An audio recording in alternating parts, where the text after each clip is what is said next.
Отремонтировать, соорудить, изобрести, вызволить, наконец, кого-то из искореженной машины. Навыки самые разные, но все одинаково полезные для жизни. Чемпионат рабочих профессий, который проходит в Ингушетии, позволяет выявить наиболее рукастых и смышленых студентов СУЗов. Многие после удачной презентации своих возможностей могут вполне реально найти себе работу. Специалисты здесь на расхват. Зина Магушкова расскажет. Третий день соревнований рабочих профессий в самом разгаре. Буквально за несколько минут машина лишается своей крыши. Осталось дело за малым – вытащить пострадавшего и оказать ему первую медицинскую помощь. Раз, два, три. Общаться с участниками конкурса в процессе выполнения заданий категорически запрещено. Они не должны отвлекаться. Даже мелкая погрешность на любом этапе может стоить победы.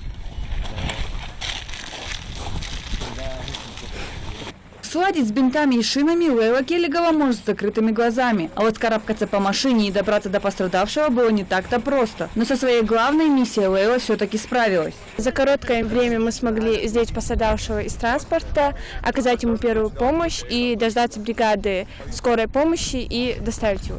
Главная цель WorldSkills – популяризация рабочих профессий. Участники соревнований выполняют задания, разработанные по самым высоким стандартам. Похвастаться призовыми местами на всероссийском этапе наши ребята пока не могут, но опыт участия в чемпионате у них уже есть. В прошлом году мы не совсем были знакомы со стандартами WorldSkills. Мы проводили работы на основе федерального образовательного стандарта.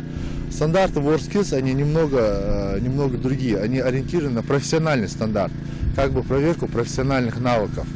Вот сейчас мы учли прошлогодние все ошибки, и сейчас мы все вот эти стандарты WorldSkills внедрили в учебный процесс. Для Асхаба Галаева выдалась последняя возможность попасть в национальную сборную России. В этом году молодой человек оканчивает пожарно-спасательный колледж. К чемпионату Асхаб готовился долго, и в своих силах он не сомневается. Я считаю, что у меня не возникнет и у моей команды не возникнет трудностей, потому что я выступал в многих соревнованиях за пределами республики и делал тренировки усердно. Нешуточные баталии развернулись и в Магасе, в технопарке «Кванториум». Только в них уже участвуют не студенты. Юниорские турниры WorldSkills дают школьникам возможность осознанно выбрать профессию в быстро меняющемся мире, определиться с образовательной траекторией и в будущем без проблем найти свое место на рынке труда. Каждый может найти себе там место.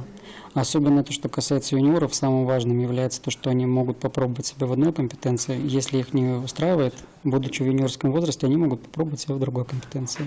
Руслан Барахоев робототехникой занимается не первый год. Он участвовал во многих робототехнических конкурсах и фестивалях. Но сегодня Руслан решил попробовать свои силы в электронике, которой увлекся сравнительно недавно.